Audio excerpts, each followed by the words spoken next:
Hi, this is Alan from Alpus Group. This is video 3 of 20 free training about the 20 key factors for project success. Key factor number 2 is risk assessment and contingency.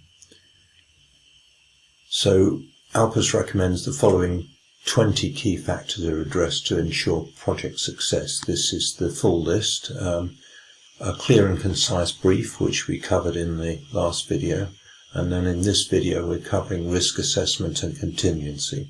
In future videos we're going to cover the other key factors: funding, that the site is available and accessible, statutory permissions are in place, i.e. planning permission, agreements for special protection measures and party wall agreements, protection of utilities, enabling / advanced works, appropriate contracting strategy, designs fully coordinated, available and buildable, quality assurance and control measures, building information management and modelling, contracts and collaboration, health and safety, stakeholder management, communications and protocols, progress reports against the master programme, time schedule and budget, progress meetings, interfaces and interface management, leadership, culture of decision making and problem resolution.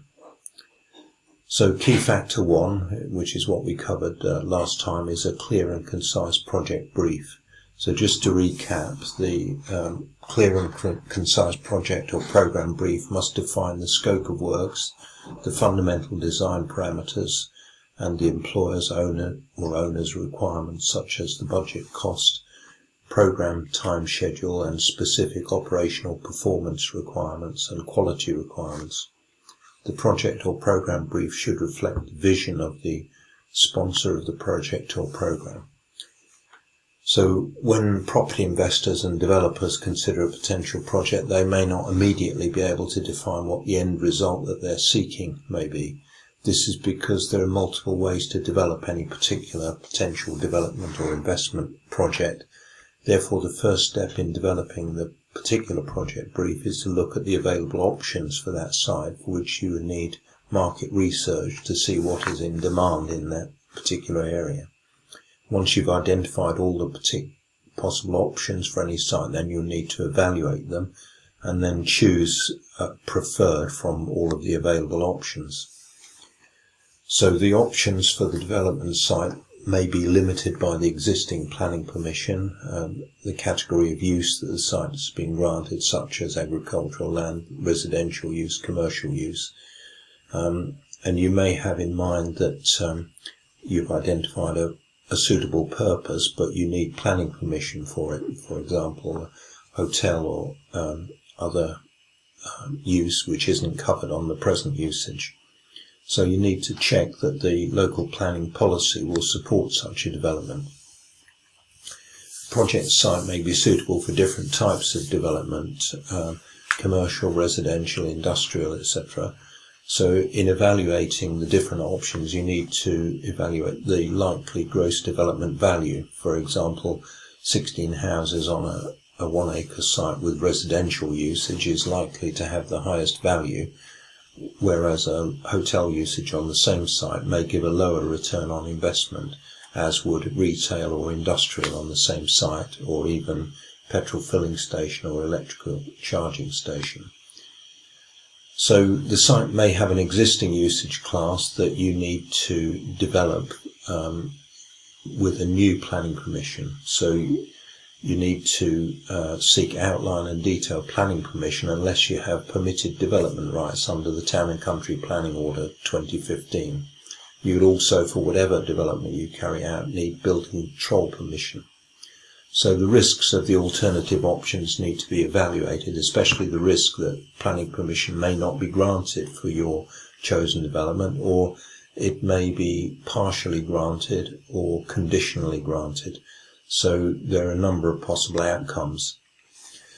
So you need to decide on how you want to proceed with a particular site, and you need to consider such things as the affordable housing policy for the local authority, as if you exceed the lower threshold, then you would likely have to contribute to affordable housing or conform to the local authorities' affordable housing policy.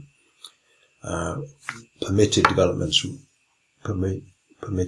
rights may be applicable for commercial usage to residential, but you need to make sure that your property conforms with the criteria.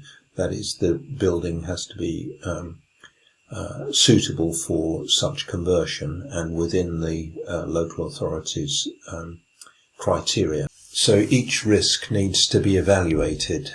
We take the cost risks, for example, the risk of a rejected planning application, and we assess the best outcome, the most likely outcome, and the worst outcome.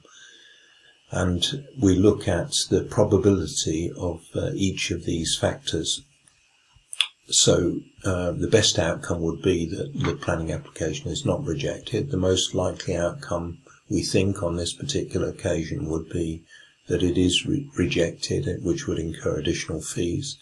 The worst outcome would be possibly that it's rejected twice. So we need to obviously limit our risks and assess the likely impact. And in addition to cost risk, we need to look at the time risks. How much time could we lose? If we get the best outcome, the planning application is accepted, there'd be no time lost. Most likely outcome would be a single rejection, 8 weeks, 2 months lost, and worst outcome would be possibly 4 months plus lost. So for every project, we need to summarise all of the cost and time risks, taking into account the likely impact, quantify the risk, and also the probability of that risk occurring. And then we need to summarise all these, and we need to allocate a contingency amount appropriate to the level of risk.